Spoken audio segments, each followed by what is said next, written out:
Mga idol, nandito ako ngayon sa trabaho. May pusang hindi na po siya kumakain ng idol.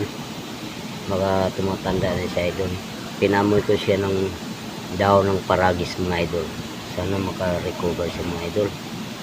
Kawawa naman yung mga idol. Mabait na pusa ito mga idol. Yun mo mga idol. Hindi na po siya kumakain. Kaya pinaamoy ko ng paragis kasi may nakikita kong aso nakakain ng paragis. Maraming gamot nila po mga idol. Nabait na pusa to idol. Dito siya sa ibang pusa na may lap. So ito mabait to idol.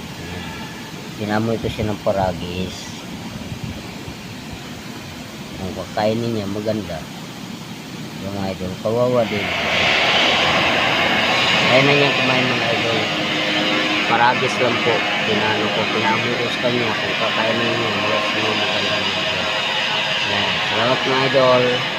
Thank you for watching.